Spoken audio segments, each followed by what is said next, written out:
So just like that, in the blink of an eye, 2023 is in the rearview mirror. I'm doing this on the 28th, so we're coming up to that. So 2023 is in the rearview mirror and on to 2024. And so the biggest thing in 2024, not the, well, yes and no, but the biggest thing from a collective standpoint, although I will read it from an individual standpoint, is Pluto is moving into Aquarius. And so it's starting to make that transition into Aquarius, and it's going to be there for the next 20 years. So it's been in the sign of Capricorn for 16 years. Now it's going to head off into Aquarius. So Pluto is the transformer. It's the heavy hitting energy. It's like the jackhammer. It's going to break crap up. It's going to shift things, certainly collectively. And like the mirror effect, anything that's taking place externally is going to affect what's going on inside of us and vice versa. So I will talk about it from a personal perspective. So with that, let me jump over to the calendar for January, and we'll talk through some of the planetary movements. So to start the new year off, we have Mercury, which is in retrograde, or it has been in retrograde, will start to move forward again.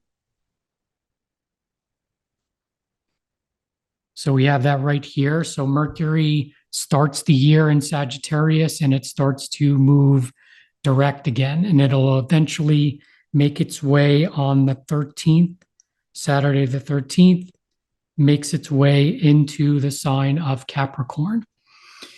And it's going to be in its post-shadow period up until the 20th. And the 20th is it's kind of like the image that I got for the 20th is like a judge in a courtroom slamming the gavel down on the table.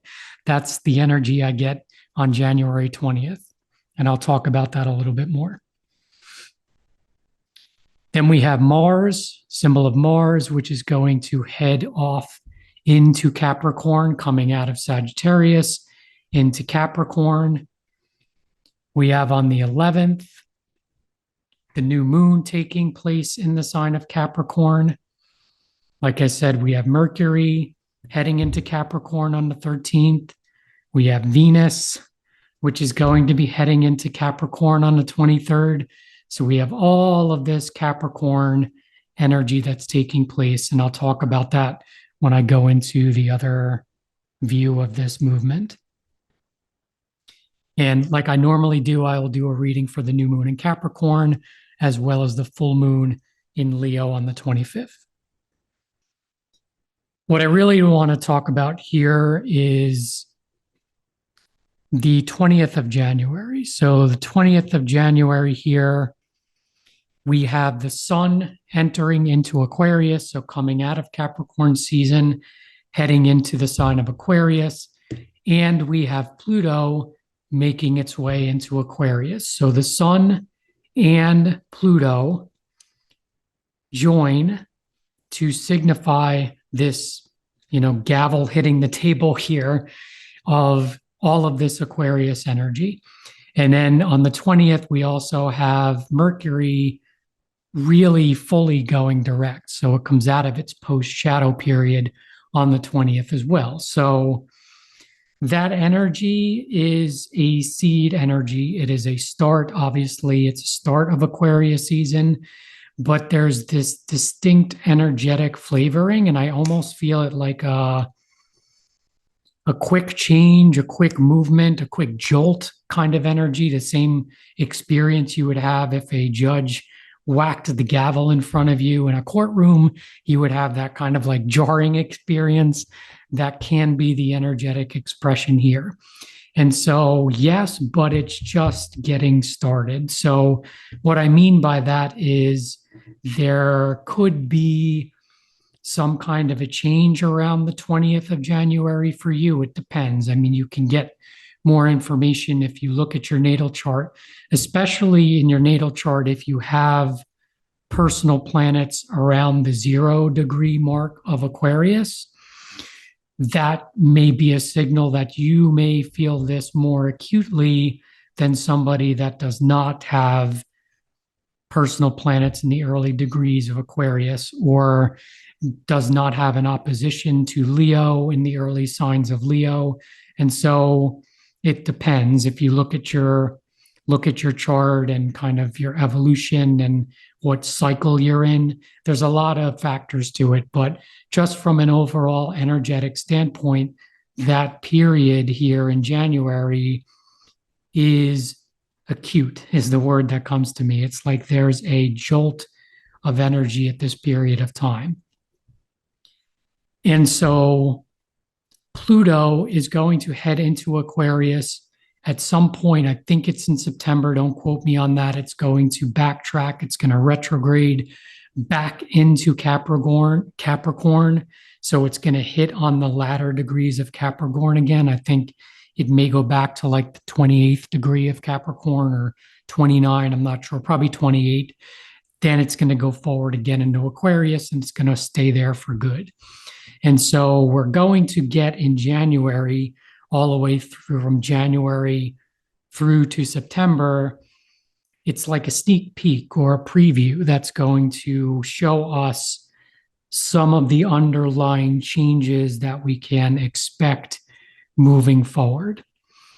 So I'll kind of leave it at that. The other thing here from this view is we do have Uranus, which is another outer planet. It's more of the subtle energy, but Uranus is also similar type energy to Pluto, where things happen quickly. There's quick downloads, there's quick changes. Things like, think of things you've engaged in for a period of time, and then you're like, nope, I'm not going to do that anymore. Or there's relationships you've had for a period of time, and you're like, nope, I'm going to go over here. Right? Or you wake up in the morning and you have some kind of awareness and you're like, yep, I'm not going to do that anymore. I'm going over here. So it's this quick type of change. Think of it as the energy of, if you think of Saturn and you think of Capricorn, there's a structure and a solidity, and there's a certain way of doing things. Uranus is always poking at Saturn. Uranus is always saying, if there's any structures here that aren't supporting where we need to go, or where we're at, or we're stagnant, Uranus comes in and is like, yeah, that shit's got to go. We've got to shake stuff up. And so Uranus going direct here on the 26th in the sign of Taurus is Earth energy. It's the internal side of Venus. It's what do we value? It's how we value ourselves. And so Uranus starts to move forward. So this signals all of the planetary bodies that are now direct. And so at the end of 2023, or I'd say like towards the midpoint of 2023, all the way through to the end of 2023, we had a lot of planetary bodies in retrograde, and they've been progressively, as we've been in the second half of 2023, coming out of that retrograde phase. So now when we hit January, we have Mercury going direct here in the beginning of January, and then we have Uranus going direct in Taurus, which symbolizes energy is all moving forward at this point of time. And so there could be simply that, energy moving forward at this period of time.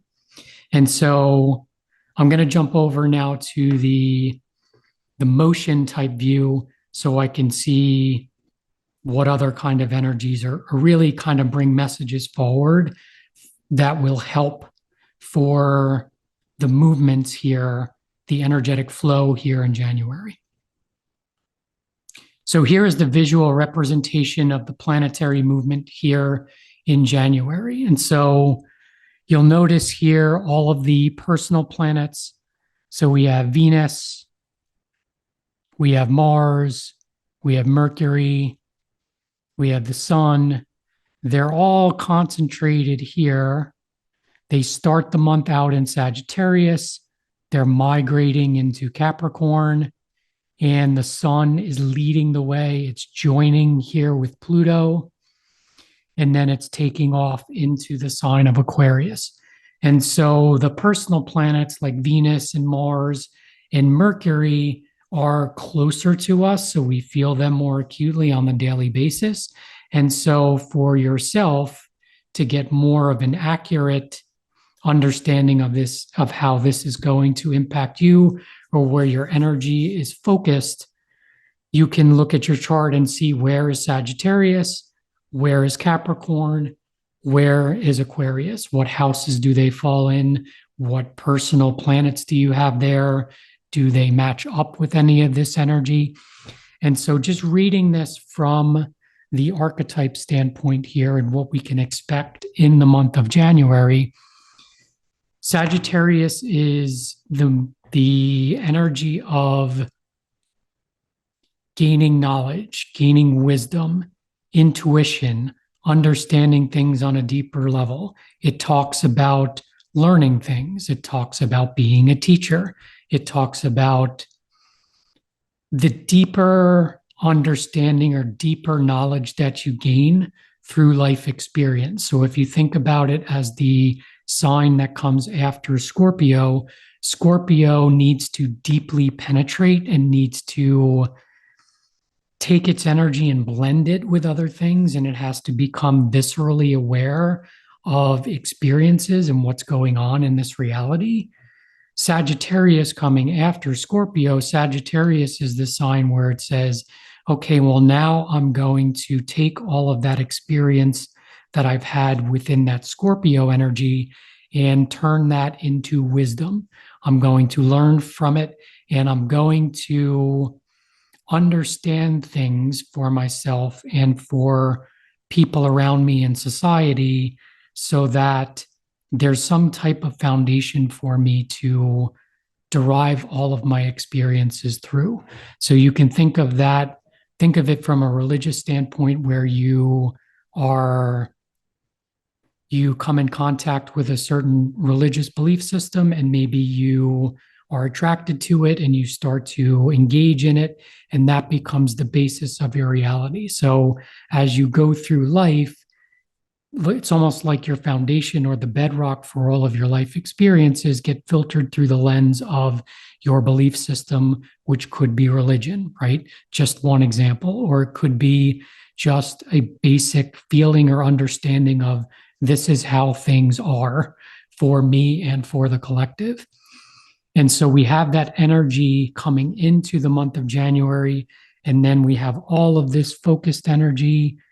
All of this starts to move at different points during the month, which we just looked at, into the sign of Capricorn.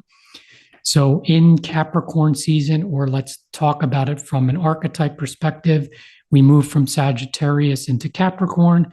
Capricorn says, okay, that's great. Like I have this belief system, or I have this knowledge, or I've needed to have experience to travel to understand how different people live and how other people experience their reality.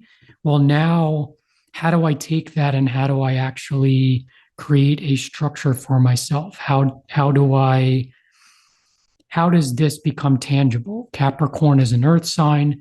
Capricorn is one where it needs to form some kind of a structure or to take its energy and belong and commit to something.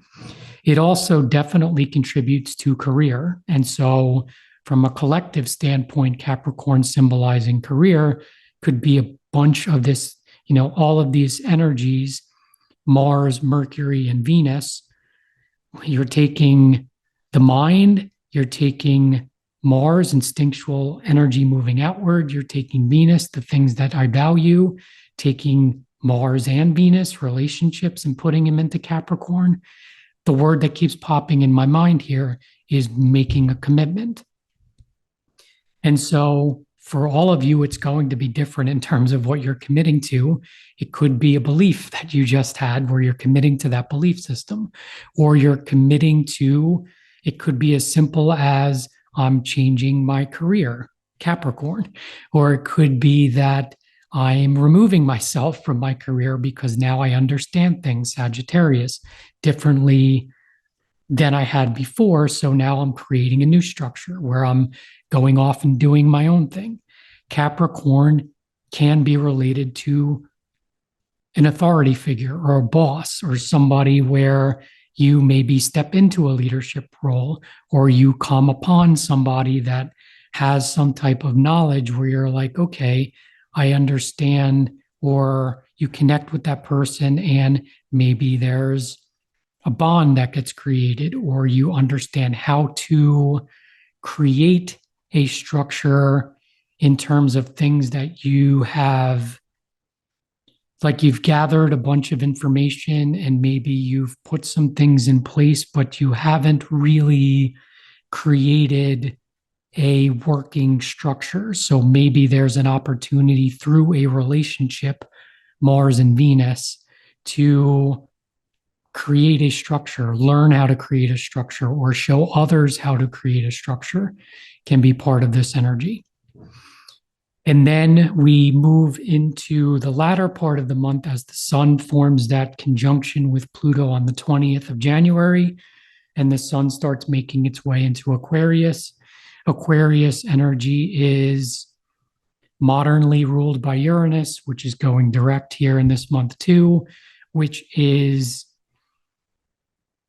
thinking outside of the box. So if you think about it from a Capricorn moving to Aquarius, if there are any structures that you were part of that are no longer working for where you are at this point in your evolution, the sun peeking in there, Pluto peeking in there, some of that stuff can come to light. And so it's going to depend. For some of you, maybe that concentration of energy I was seeing on the 20th is going to be the gavel hitting the desk, right? It's going to be like, oh shit, like, got it. And that could be within you, that could be an external circumstance which forces you to make a decision or do something different.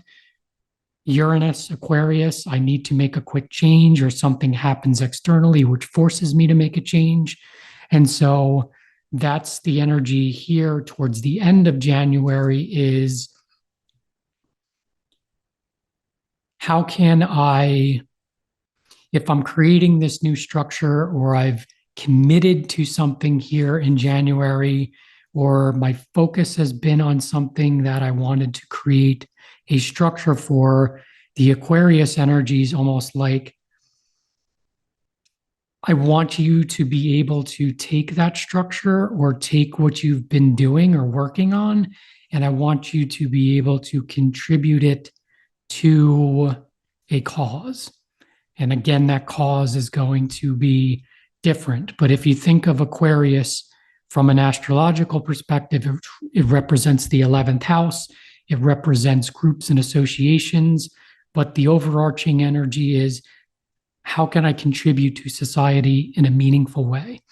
Well, the only way that I can do that is if I have a strong, firm foundation and solid structure, Capricorn, that I'm operating within, where I feel grounded enough, Capricorn, that I can bring that out in a way that feels authentic and it feels good for me. And so that's where the energy shifts towards the end of January. And so the rulers of that, because you got to pull those in here too, we've had Saturn, which rules Capricorn, which is in the early degrees of Pisces, bringing form to the formless in the sign of Pisces, along with Neptune. And then we have the ruler of Uranus. Well, the traditional ruler is Saturn, so it's like Saturn's in the picture times 2 here in January.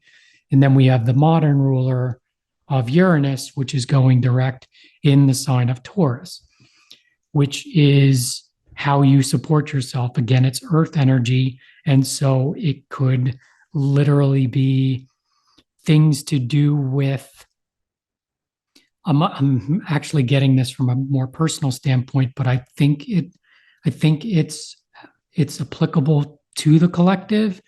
So I'm a Sagittarius rising and I have Taurus in my sixth house.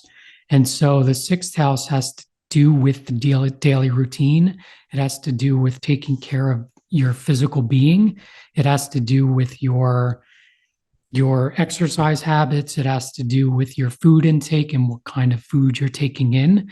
But I feel like with Jupiter at the end of 2023 going direct, and Uranus going direct here in January, it's like that energy starts moving forward. So it's not just for me, it's from a collective standpoint. Taurus relating to the second house, it's the things that you value for yourself. So definitely, especially as we turn the calendar and like societal conditioning is like, well, you need to, what are your New Year's resolutions and what are you going to commit to? And it's almost like naturally with these symbols moving forward in Taurus, that could naturally incline you, regardless of what people say, to make changes. It's like the energy is ripe to make changes that support all of who you are. And so that does relate to exercise. It does relate to dietary things. It relates to how you're contributing to society.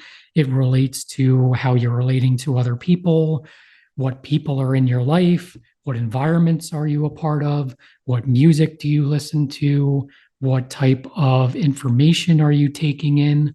All of that, it's like the energy is ripe to examine those and make sure from an energetic standpoint that anything that's not serving you or that potentially hindering you in some way has the opportunity to come to light and has the opportunity, the energy is ripe for you to be able to shift that, which contributes to this Capricorn energy, creating a new structure that's more healthy, more stable, and more secure for you.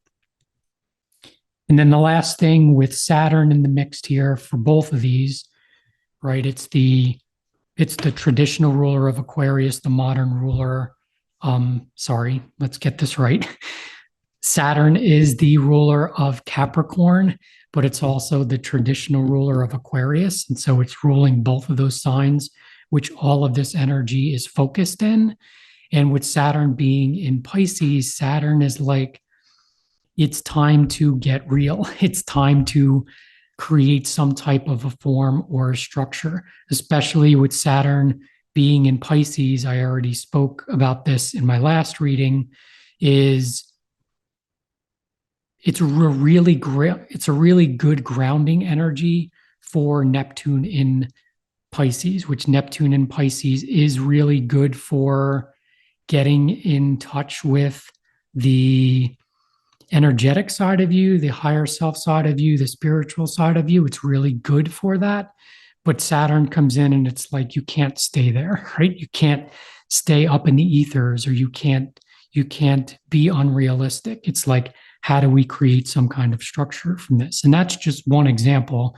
Another example of Saturn being in Neptune is, think of being very connected to guides in your higher self and your guidance, your internal guidance, and being able to tangibly bring that out to possibly sustain your existence. Like that's part of how you make a living. Or it can be just the symbol of Saturn going into Pisces could mean that opportunities come in which help you ground that energy or make it tangible in some way for you. Something that maybe was you can feel, but you weren't quite sure how to make use of it or where to direct the energy. Saturn comes in and says, here it is. This is where you need to focus the energy. I'm going to make it very obvious for you to know where your energy needs to be directed. So let me see if there's anything else here. There is the moon cycles, which is always an impact here in January, but I'll cover those separately. So we have the new moon in Capricorn, I believe, the full moon in Leo, and I will do readings for those as well. But I think this is good for the energies here in January. I don't see anything else popping out here. So as always, so thankful for your energy. Thank you for being here. If you found this helpful, I would appreciate it if you like and subscribe. That'll help this message get out to more people. And I wish you all the best here in January, and we'll talk again soon. Take care.